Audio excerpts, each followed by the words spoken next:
রত্না, রত্না, এই রত্না, রত্না,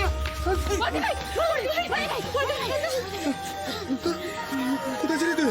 হ্যাঁ, এই রত্না, রত্না, ঠিক আছিস? হ্যাঁ, ঠিক আছিস তুই? ঠিক আছিস? বল না, রত্না।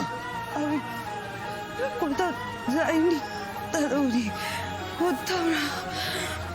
বাবা, মা ভুবনেশ্বরী আমাদের কথা রেখেছেন, কথা রেখেছেন আমাদের। আমার বিশ্বাস ভাঙেননি উনি, আমার বিশ্বাস ভাঙেননি। জয় মা, বদ্দি ভাই, বদ্দি ভাই, তুমি কোথায় চলে গেছিলে? আমাদেরকে ছেড়ে বলো না, তুমি কোথায় চলে গেছিলে? আমি তো কোথাও যাইনি, আমি তো বাড়িতেই ছিলাম।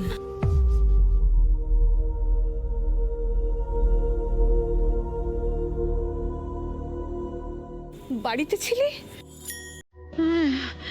আসলে আসলে কালকে আমার রাতে ঘুম আসছিল না, তখন ভাবলাম একটু গা ধুলে আরাম লাগবে, ঘুমোতে পারবো, কিন্তু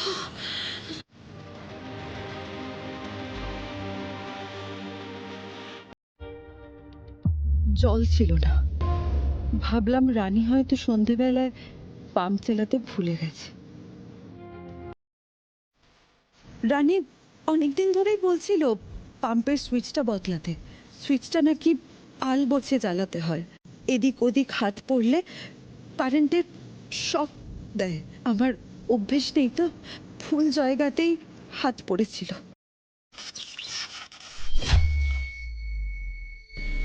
তারপর তো আমার কিছু মনেই নেই। জ্ঞান ফেরার পর আমি আমি দেখলাম তোরা কেউ বাড়িতে নেই, আর আমাদের সদর দরজা হাট করে খোলা। তখন জানতে পারলাম তোরা এখানে। যাকে আমরা ভালোবাসি তাদের জন্য চিন্তা হয়, আর সেই চিন্তা যে কখন কুচিন্তা হয়ে যায় বোঝাও যায় না রত্না। আসলে তোমরা সবাই এমন প্যানিক করতে শুরু করলে, বাড়িটা ভালো করে খুঁজে দেখলেই এত কিছু হতো না। ঠিকই বলেছো পারো, আবার হয়তো জীবনের এত বড় সত্যিটার মুখোমুখি হতাম না। কি সত্যি?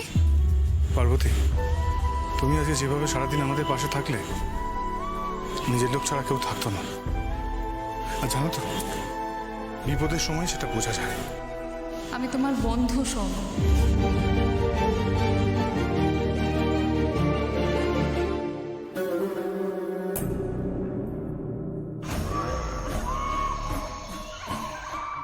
শোন, বোনের একটু নজরে নজরে রাখিস। ও তো শুধু তোর বোন নয়, ও আমার ভাবি পুত্রবধূ।